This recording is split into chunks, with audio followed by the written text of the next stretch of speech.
नमस्ते दोस्तों, मैं हूँ साक्षी और आज मैं बात करने वाली हूँ महाभारत के वो 5 श्रापों के बारे में जिन्होंने भविष्य बदल दिया।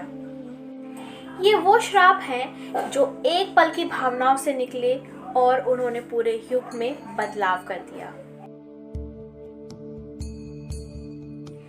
पहला श्राप जो गांधारी ने भगवान श्री कृष्ण को दिया। गांधारी ने जब अपने 100 पुत्रों की मृत्यु देखी तो उन्होंने श्री कृष्ण से कहा कि तुम तो भविष्य देख सकते हो, तुम तो स्वयं श्री भगवान हो, तो ये सब क्यों होने दिया? तुम कोई और विकल्प भी तो निकाल सकते थे, लेकिन तुमने ये सब होने दिया। तो उन्होंने गुस्से में आकर भगवान श्री कृष्ण को श्राप दिया कि जैसे मेरे वंश का नाश हुआ है वैसे ही तुम्हारे यदुवंश का भी सर्वनाश होगा।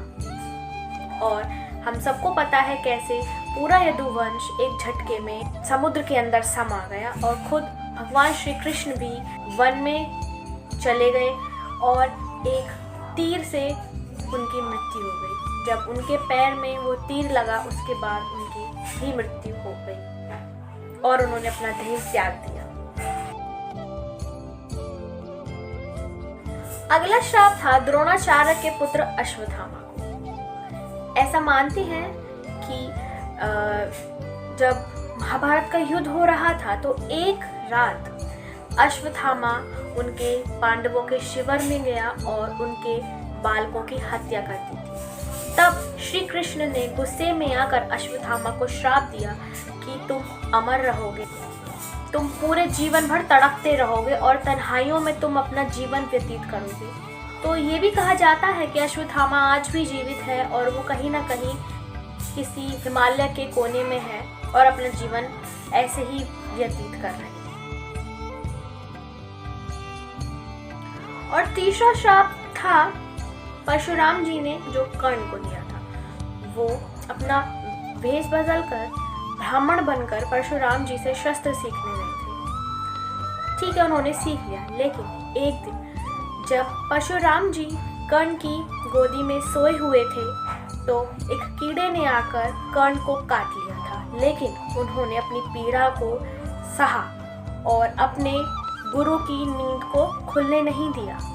जब वो उठे तो उन्होंने देखा कि कर्ण के तो पैरों से रक्त बह रहा है।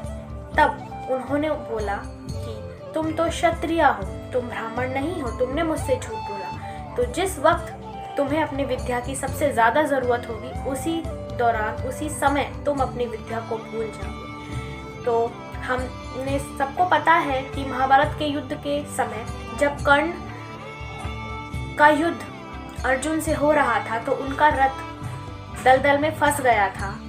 तब उस वक्त कर्ण अपनी सारी विद्याओं को भूल गए थे और वो हार गए थे युद्ध को। चौथा बड़ा श्राप जो बहुत ही कम लोग जानते हैं, पांडवों को नर्क जाने का श्राप। जी हाँ, तो ये श्राप कब मिला था? ये श्राप 2 श्राप मिले थे बेसिकली पांडवों को। पहला ऋषि किंदम से। एक बार की बात है जब युधिष्ठिर द्रौपदी के साथ घूम रहे थे तो वहां पर ऋषि किंदम अपनी पत्नी के साथ एक हंस के रूप में थे।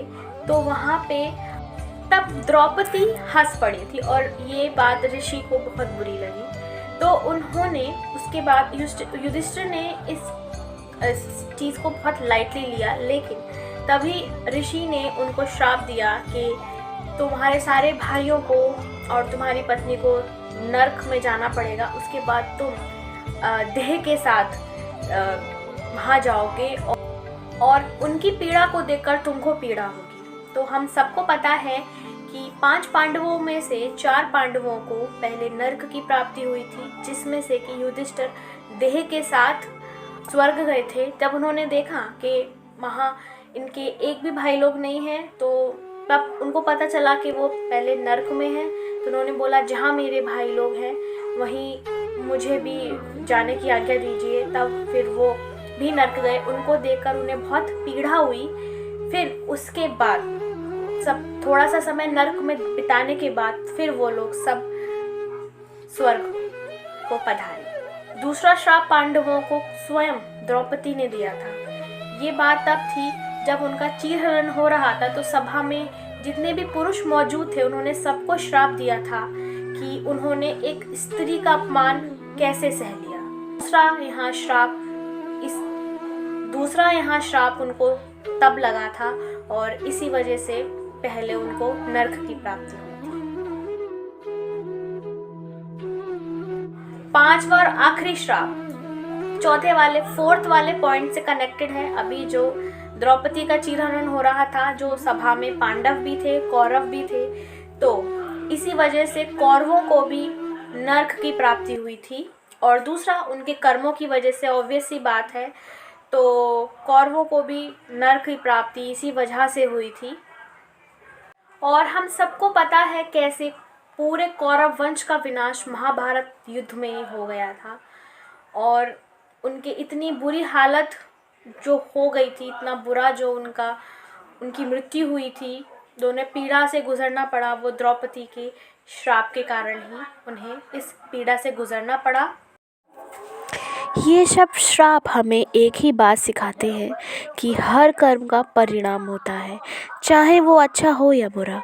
महाभारत हमें सिर्फ युद्ध की कहानी नहीं बताती, बल्कि इंसानी भावनाओं की गहराई समझाती है।